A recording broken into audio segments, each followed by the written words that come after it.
Alright, time for another draft physics video presentation.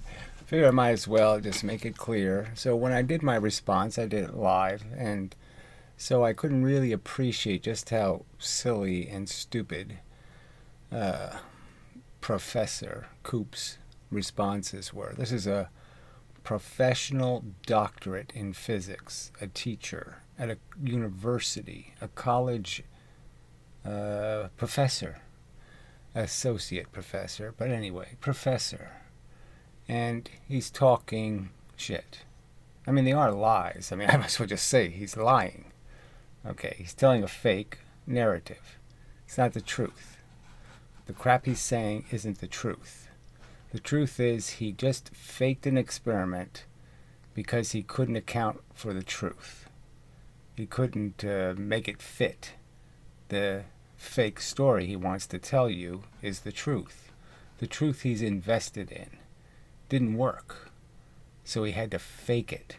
So I guess in a way that's a victory for me, that I'm kind of showing the conspiracy now. You can sort of see if college professors will risk their reputation and fake experiments, obviously they have a real problem accepting that the truth isn't the bullshit they're teaching.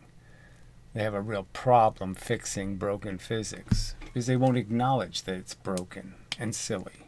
No matter how many ways you point it out, they will ignore every argument and just keep preaching their Jesus story.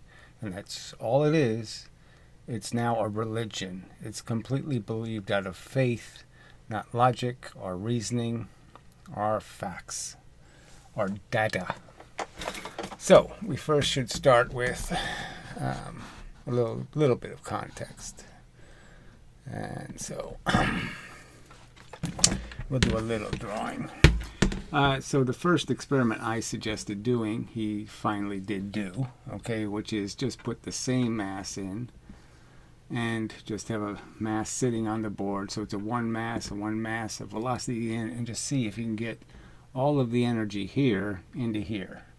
And his prediction was only this will reflect with half the energy, and this will go with half the energy up.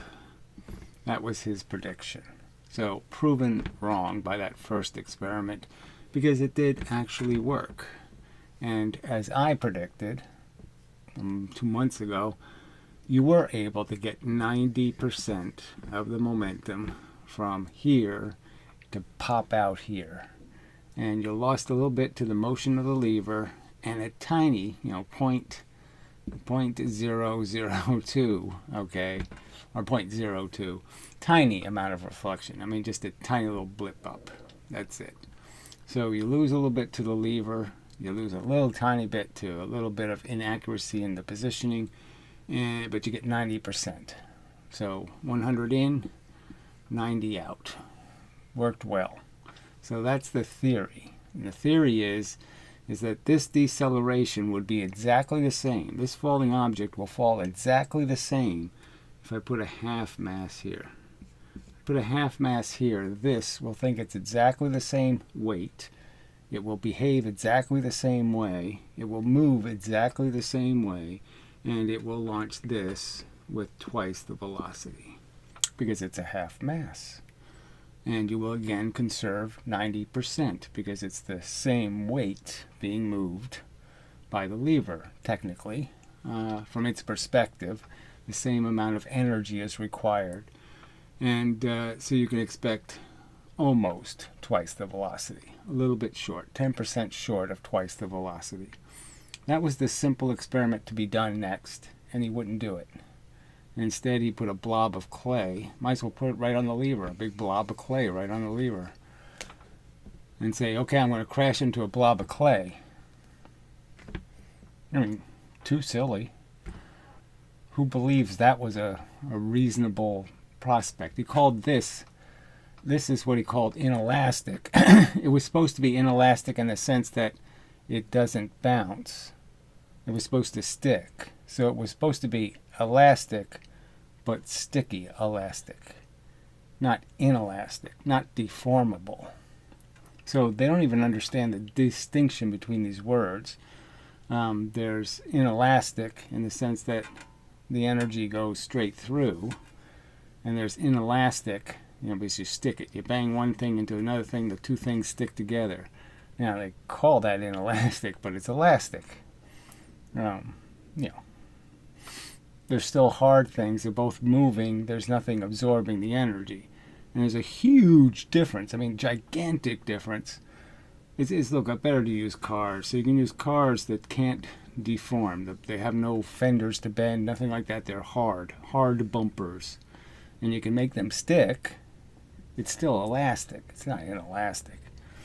All right. Or you can have crushable bumpers, and you can understand, well, obviously, whatever momentum they have is going to get used crushing the metal, so it not going to go very far. Big difference. And he can't even understand these distinctions. He wasn't supposed to do any deforming experiments, any experiments where you absorb the energy in a blob of clay. That wasn't on the list of things to do. So half the experiments he did were completely meaningless. All right, so that's enough of a context, I think. So he never did the experiment I explicitly diagrammed multiple times. I explained multiple times the theory. The theory is that you just want to drop this and keep moving lighter and lighter weights on the lever, because this will do exactly the same thing. Okay, no matter what I do out here, if I put them in the right position, if I put the right mass at the right position, this will not be able to tell the difference. It won't see it as being a different weight. And he has no clue what I'm talking about when I just said that. That's how little physics he understands. Pathetic. All right. So he's going to read. So the commenters, I have to give them some credit, the chatters, because they at least brought up these relevant subjects. So they have to give them some credit. But everything they say is they're just still applauding. They're applauding why they get ridiculous answers to the questions. So he provides a ridiculous answer, and they applaud and say, thank you, great answer. So it's too silly. Devil's advocate, all right. Think there's a claim that by adding clay, you ensured the free kinetic energy should appear and is absorbed, and basically I cheated it. All right, so he's not even understanding. He's talking about the clay bumper. He's talking about you piling a big blob of clay on front of the cart. He's not talking about using clay as a weight. He's talking about you using it as an extension of the cart. He's talking about you putting a crushable fender on the car and then saying, let's try to elastically exchange the energy. Well, you're not going to be able to do that. Sure, that's the claim. So look at this snarky little smiley face. Sure, that's the claim. So he's claiming somehow that clay doesn't absorb energy. That it didn't do exactly what happened in the experiment, which is it absorbed a tremendous amount of the available energy. Just completely destroyed the experiment. No point in doing the experiment, because you just put something in the experiment, just completely blew it all away. Wasted the experiment, just wasted it.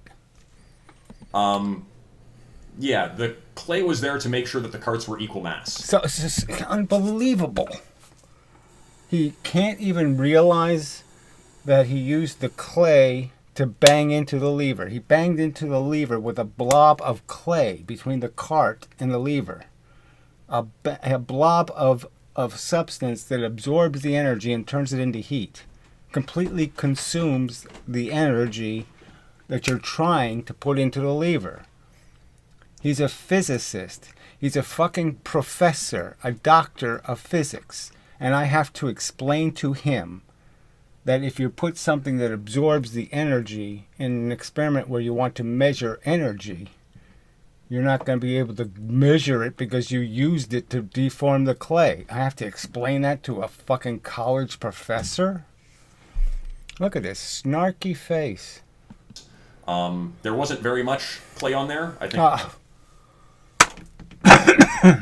There's a big blob of clay on the cart. I mean, it's this big.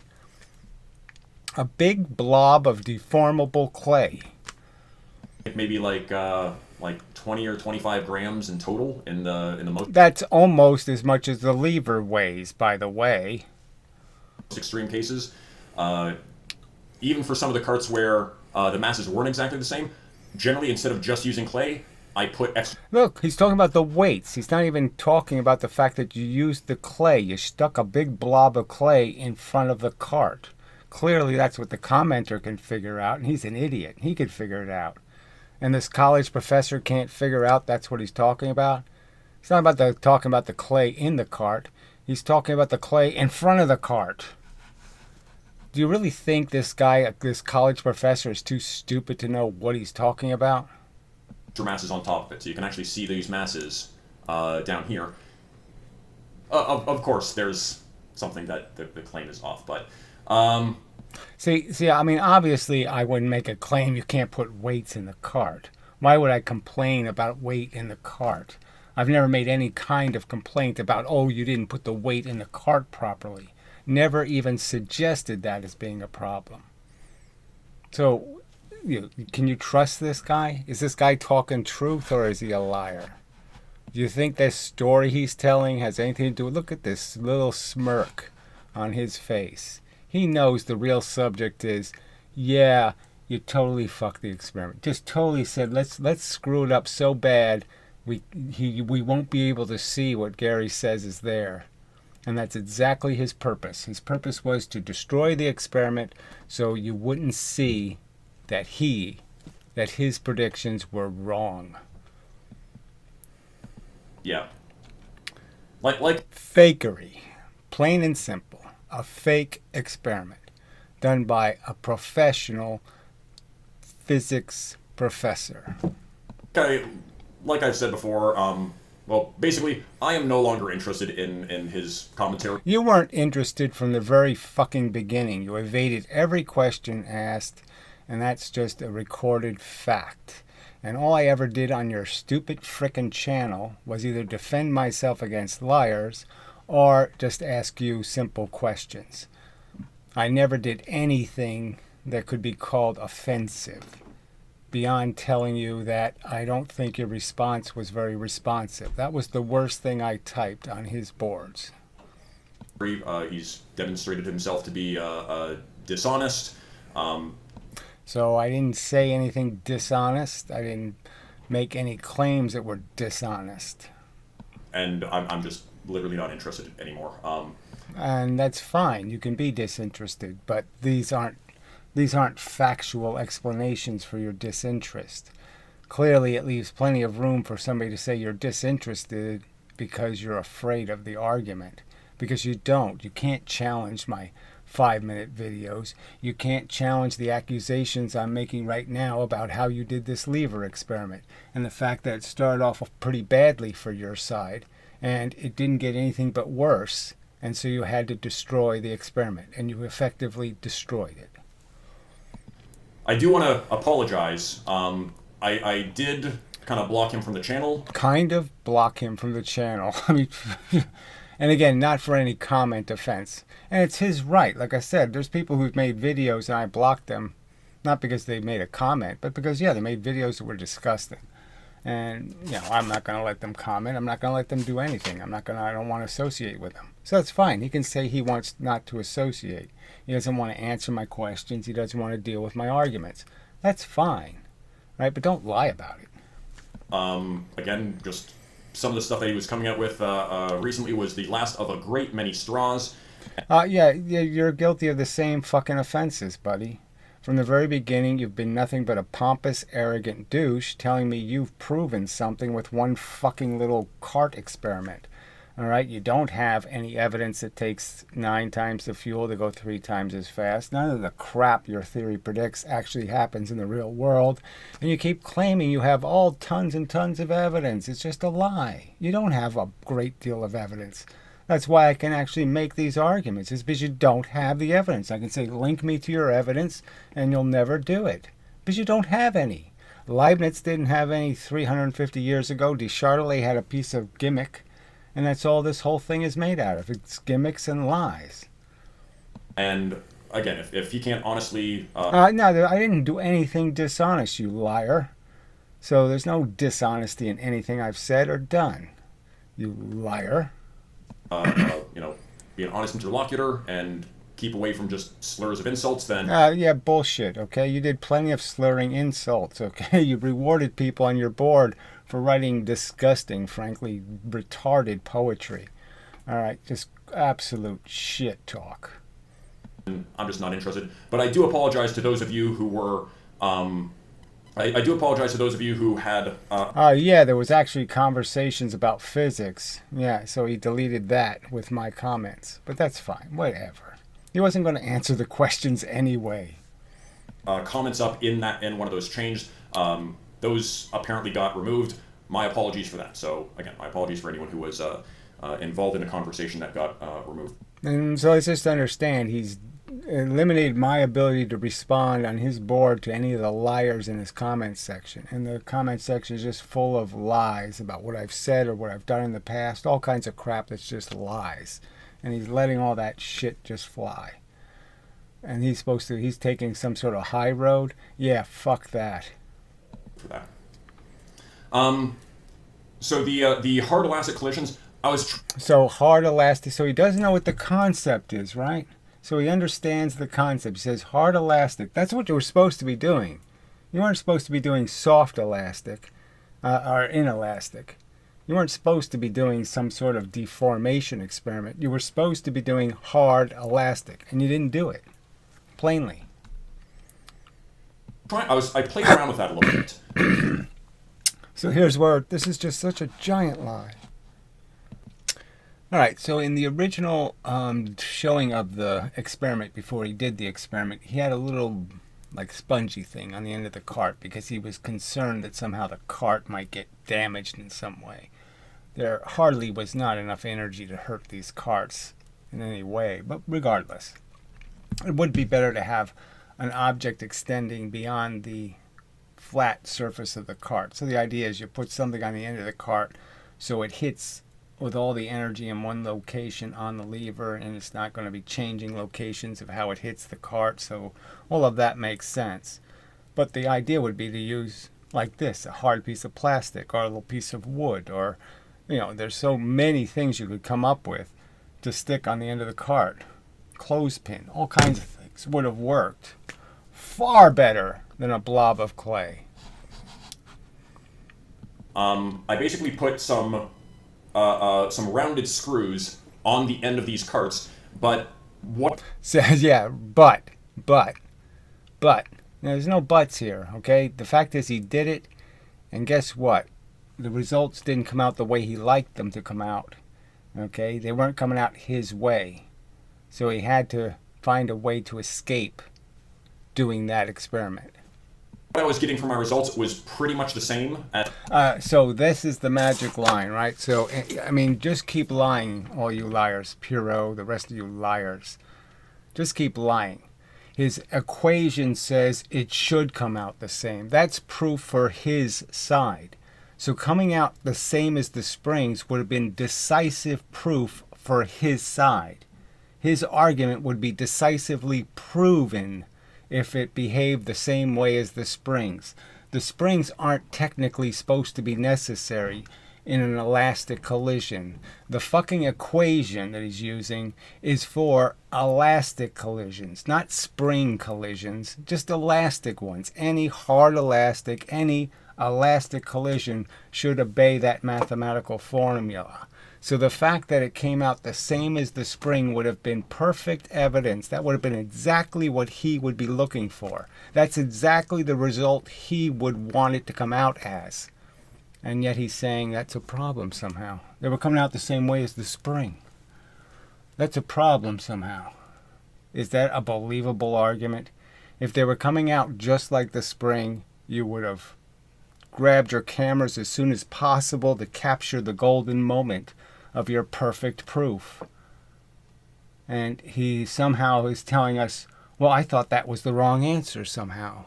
So the perfect answer, the answer exactly what you want, coming out just like the spring. I mean, let's play it again. I mean, this is just a confession, frankly, that he's a liar and he faked the experiment. So the hard elastic collisions, I played around with that a little bit. I basically put some rounded screws on the end of these carts, but what I was getting from my results was pretty much the same as using the elastics. So the elastics are the springs.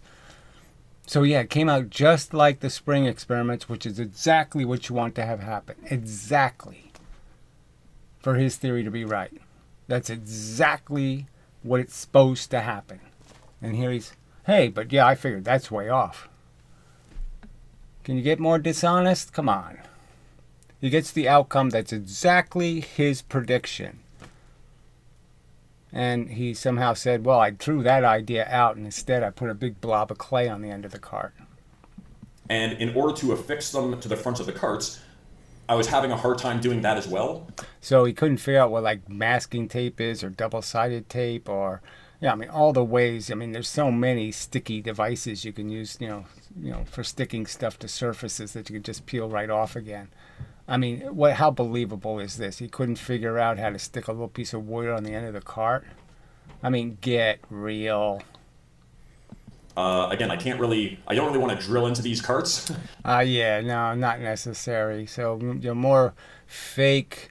Oh yeah, I just couldn't figure out how to do it without drilling holes in the cart. Or do anything like that. Wait, see, he's got that smirky little smile again. He'd be a terrible poker player. It's not a poker face. That's okay, what kind of bullshit can I come up with as an answer here? So I have to fake this answer like, yeah, there was some kind of real problem, and that's why I didn't do the experiment I was supposed to do, and instead I did a silly experiment. So trying to get those metal pieces attached, I had to kind of put clay around it to hold it in place. Yeah, and that wouldn't be a problem if they're still attached to the metal. So, I mean, yeah, I could do it right now. You want me to show you how you do it? I can stick a ball bearing on a flat surface, or I could stick it to this cup. I could put a ball bearing in, push it into a little blob of clay. The ball bearing still sticks out. The ball bearing still has contact with the mug, and the clay won't deform. It won't do anything. The clay won't be relevant. It'll just be holding the ball bearing. And all of the energy from the cup goes right into whatever I hit. No problem. He's a college professor, and he can't figure out that simple mechanical mechanism? Bullshit, he can't. But that would lead to another kind of issue with the clay thing, so I figured the springs would... So I figured it would be much better just to put clay itself with no ball bearings in it. I mean, even if he mixed ball bearings in the clay, it would have been better than plain clay. Plain clay with nothing rigid in it is complete fail. So why did you go from, well, just a little bit flawed to insanely flawed? I mean, why would you do that? Oh yeah, that's right, for no good reason at all. For the only reason is to destroy the experiment so he can evade responsibility for the fact that his prediction failed, my prediction worked, and he's just covering it up. Faker. Would be the best case for that. Again, in future experiments, one of the things that I'm thinking of doing is setting up like a... Now, who cares? A big wheel, and a big wheel hits a blah, blah, whatever. I mean, there's lots of experiments to do. As I've been suggesting, the catapult is probably the better solution. But that was before I saw you get 90%. I mean, you got a 90% conversion. It's pretty good. I mean, the catapult will give you, you don't have to worry about losses to the lever, but, 10% losses is low enough that the experiment's going to be really viable.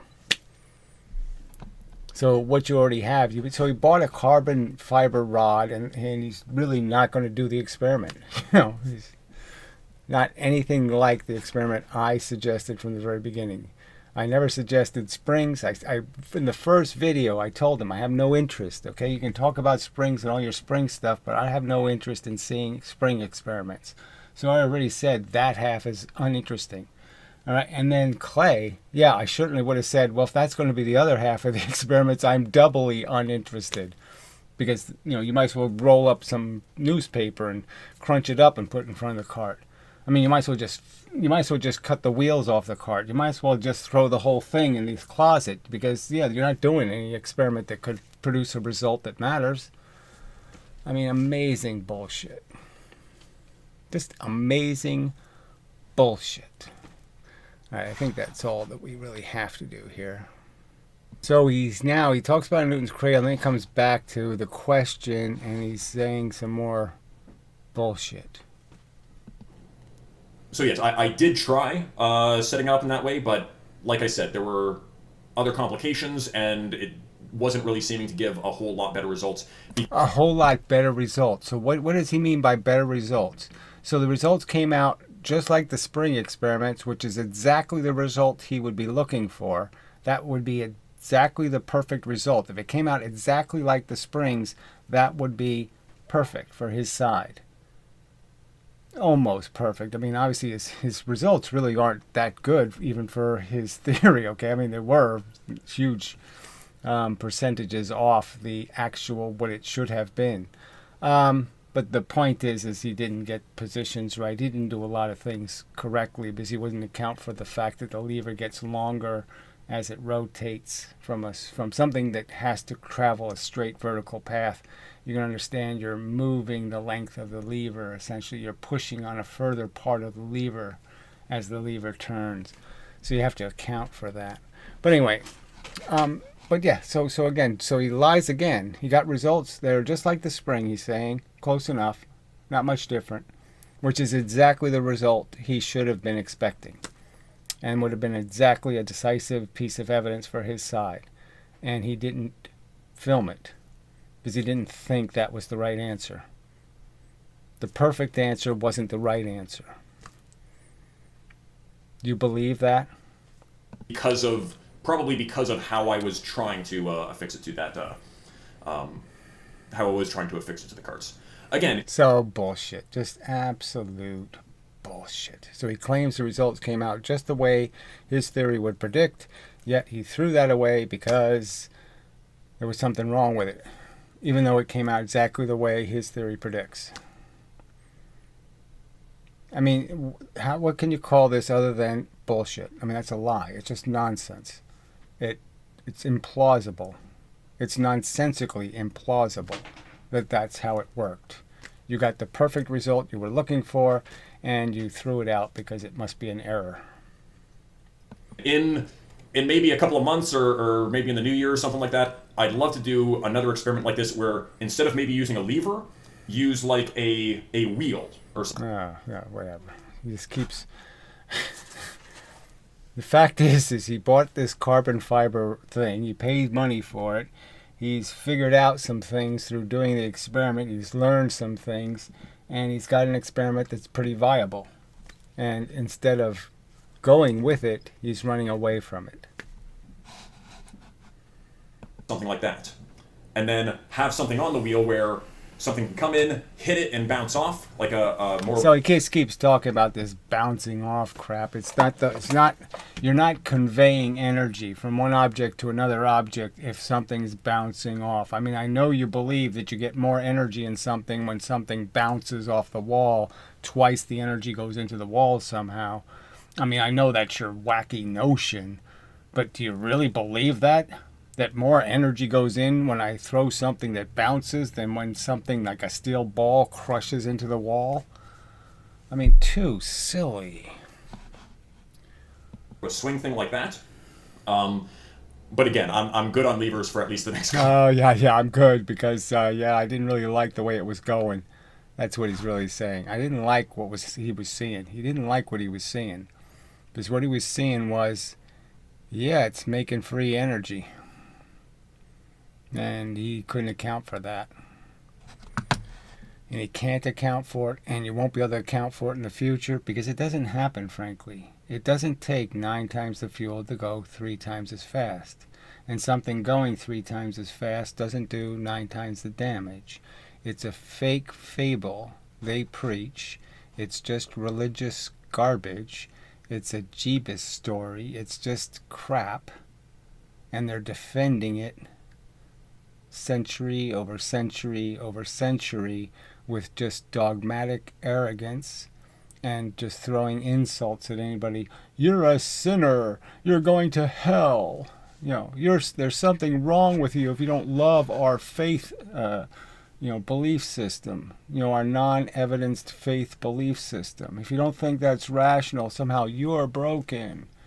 God is going to get you, fucker. That's all this is. This is just a mullah, okay, propagandizing for his mind control, behavior control theory of the universe. If people believe in the woo, then they'll be wooey. And somehow that'll be good. Months. There's other stuff I'd like to be doing instead of that. Despicable. All right, so that's probably enough. Damn it. But to a man, I mean, not an honest, there's just not one person in the little club of trolls that has any integrity at all. They can just simply say, oh yeah, I get what Gary's saying. That wasn't the experiment he described. No, he really didn't think blobs of clay and springs were good ideas. No. No. Not his suggestion, not something he claimed any interest in seeing. Really not the experiment. And he has explained it. I mean, he has explained why the energy has to be quick. Has to hit hard and quick. No bullshit in between. Nothing to disturb the contact with the lever. Because the lever's doing the converting. And if you don't get the energy into the lever, it can't do the converting. Duh. Not one of you is honest enough to say, yeah, that is true. This experiment had nothing to do with what Gary suggested or what he warned against doing. Absolutely nothing to do with the experiment he was talking about. And they're all just lying. Like somehow it did. So I've posted like 7 videos making all these arguments, pointing out how that's not the factual record.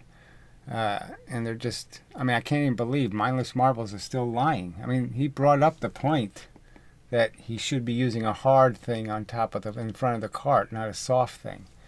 He brought up the point himself. And now he's pretending that this blob of clay was good enough? That's a good enough replacement. It's ridiculous. Yeah, it's so stupid. And they're declaring victory. I mean, just, like I said, you people really do just, I mean, I guess in that sense, you know, you say, I can't be surprised by anything. I'm way too old to find anything about this stupid game we're playing surprising. But I am surprised at just how deep your corruption is. I'm surprised how dishonest, how much of a thief you people are, how willing you are to just break all kinds of ethical decency standards. You're just such deplorable scum. So you are surprising me. Amazing, really. To me, like I said, I didn't have a nice opinion of human beings, but you've gone so much lower than I thought. You know, people who even could speak people who said the word physics, you know, more than 10 times in their life. I just would think they would have more integrity than this. And it's just amazing that they don't. Amazing that science lovers are worse than religious jerks and morons. But you're not worse because you're more ignorant. You're worse because you're more dishonest. And that's disgusting to have to live with. Yuck.